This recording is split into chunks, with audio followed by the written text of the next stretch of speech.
জেতা match Bangladesh draw করে, draw হওয়া ম্যাচ বাংলাদেশ হেরে বসে। শেষ মুহূর্তে গোল খাওয়াটাকে যেন অভ্যাসে পরিণত করেছে বাংলাদেশ দল, অথচ সুযোগ তৈরি হয়েছিল 5 বছর পর নেপালকে হারানোর। বাংলাদেশ এগিয়েছিল 2-1 গোলে, কিন্তু ওই যে শেষ মুহূর্তে ভুল এবং শেষ মুহূর্তের ভুলের খেসারত দিয়ে ম্যাচটা ড্র হয়ে গেল। অথচ এই ম্যাচটা জিতে আত্মবিশ্বাসটা বাড়িয়ে 18 তারিখ ভারতের বিপক্ষে বাংলাদেশ মাঠে নামতে পারত। হামজা চৌধুরী আর কি করবেন, তার আর কি করার বাকি আছে? তিনি বাইসাইকেল কিকে গোল করলেন, তিনি পানেনকা পেনাল্টিতে গোল করলেন, যেগুলো আসলে কখনো আমরা দেখিনি বাংলাদেশের ফুটবলে। বাইসাইকেল কিকে তিনি যে গোলটা করেছেন এবং যেই গোলে বাংলাদেশ আসলে ম্যাচে সমতা ফিরিয়েছিল, সেটা আমার তো দেখা বাংলাদেশের অন্যতম সেরা গোল। এরপরে একটা পেনাল্টি পেল বাংলাদেশ, সেখানে তিনি পানেনকা পেনাল্টি নিলেন, অদ্ভুত গোল, সেটিও বাংলাদেশ উদযাপন করলো, 2-1 গোলে এগিয়ে গেল এবং মনে হচ্ছিল যে বাংলাদেশ ম্যাচটা জিতে বেরিয়ে আসতে পারবে, কিন্তু না, ভুল শেষমেশ হলোই। এবার যদি ফার্স্ট হাফের কথা বলি, ফার্স্ট হাফে বাংলাদেশ বেশ প্রেসিং ফুটবল খেলার চেষ্টা করেছে। একেবারে বলা যায় যে বল পজিশনে বাংলাদেশ অনেক এগিয়ে ছিল, নেপাল আসলে বাংলাদেশের বক্সে ঢুকতেই পারছিল না। তারা ফার্স্ট হাফে মাত্র 2বার ঢুকতে পেরেছে, কিন্তু ওই 2বারের ভেতরে একবার তারা আসলে গোল করে ফেলেছে।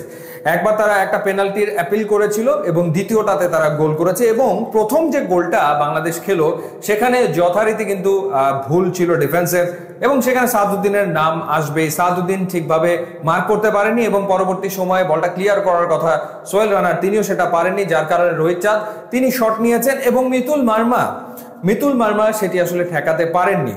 মানে ডিফেন্সের ভুল তো হয়েছে, কিন্তু গোলকিপার যে তার ক্যারিশমায় গোলটা ঠেকিয়ে দেবেন সেটা আসলে হয়নি, যার কারণে 1-0 গোলে এগিয়ে থেকে বিরতিতে যায় নেপাল। দ্বিতীয় হাফে যেটা হয়েছে যে সমিত সোমকে যখন নামানো হলো, প্রশ্ন আরো একবার আসে যে হাভিয়ার কাবরেরা কেন স্টার্টিং 11-এ সমিত সোমকে রাখেন না, বা এই ম্যাচেও রাখলেন না।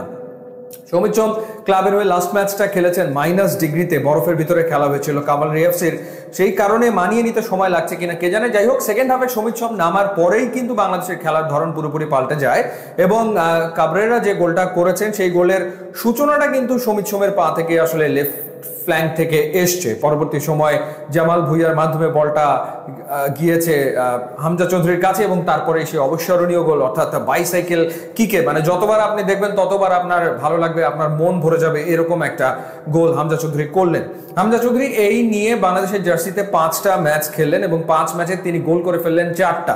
এর আগে তিনি ভুটানের বিপক্ষে একটা গোল করেছিলেন, সেটা কর্নার থেকে হেডারের মাধ্যমে। এরপরে তিনি হংকং এর বিপক্ষে ফ্রি কিকের মাধ্যমে গোল করেছেন, অর্থাৎ সেই গোলটাও দেখার মতো ছিল। সো হামজা চৌধুরী গোল করছেন, 5 ম্যাচে 4 গোল তিনি করে ফেলছেন, যেটা আসলে তার তো কাজ না। মানে ক্লাব ফুটবলে তো তিনি ওই পজিশনে খেলেন না, তিনি ডিফেন্সিভ মিডে খেলেন বা রাইট ব্যাকে খেলেন, তো সেই জায়গাটাতে বা লেফট ব্যাকে খেলেন, তো সেই জায়গাটাতে তিনি আসলে ওপরে উঠে আসছেন দলের প্রয়োজনে, কারণ কেউ গোল করতে তো পারছে না। আজকে রাকিব নিষ্প্রভ ছিলেন, ফাহিম বারবার উপরে উঠেছেন, একটা হেডার নিয়েছেন গোলকিপার বরাবর, শট নিয়েছেন, সেই শট নেপালিরা ব্লক করে দিয়েছে, তিনি চেষ্টা করেছেন কিন্তু গোল আসলে তিনি পাননি, যার কারণে হামজাকে উপরে উঠে আসতে হয়েছে। ফার্স্ট হাফে জামাল ভুঁইয়া একটু উপরে খেলছিলেন, পরে যখন তিনি নিচে নেমে এলেন তখন হামজা উপরে উঠে আসার ফলেই কিন্তু বাংলাদেশ বেশ অ্যাটাকিং ফুটবল ওই ফেজটাতে খেলেছে।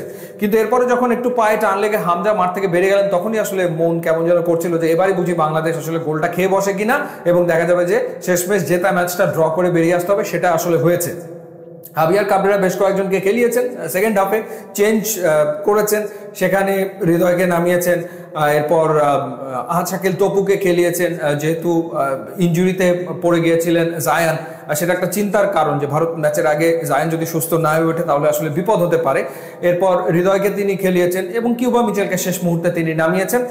কিন্তু শুরু থেকে আসলে সমিত সোম তাকে কিন্তু বাংলাদেশ দল মিস করেছে, কারণ বাংলাদেশ বল পজিশনে ফার্স্ট হাফে এগিয়ে থাকলেও ওই ক্রিয়েটিভিটি জায়গাটাতে কিন্তু ঘাটতি ছিল, যেই কারণে গোল করার অপরচুনিটি ফার্স্ট হাফে বাংলাদেশ তৈরি করতে পারেনি। তো যাই হোক, নেপালের সাথে বাংলাদেশ সবশেষ যে 6টা ম্যাচ খেললো, সেই 6টা ম্যাচের যে 7টা ম্যাচ খেললো, সেই 7 ম্যাচের ভেতরে 5টা ড্র, 2টা বাংলাদেশ হেরেছে, অর্থাৎ নেপালের বিপক্ষে বাংলাদেশ কিন্তু জয় বের করে আনতে পারছেন এবং 5 বছর কিন্তু হয়ে গেছে, যেটা ডেফিনেটলি চিন্তার কারণ। তারপরে দেখা যাক ভারতের বিপক্ষে বাংলাদেশ কেমন করে। ইউটিউব ইনস্টাগ্রাম লিঙ্ক দিয়ে আছে, আপনারা যোগ দিলে খুবই খুশি হবেন। Thanks for watching.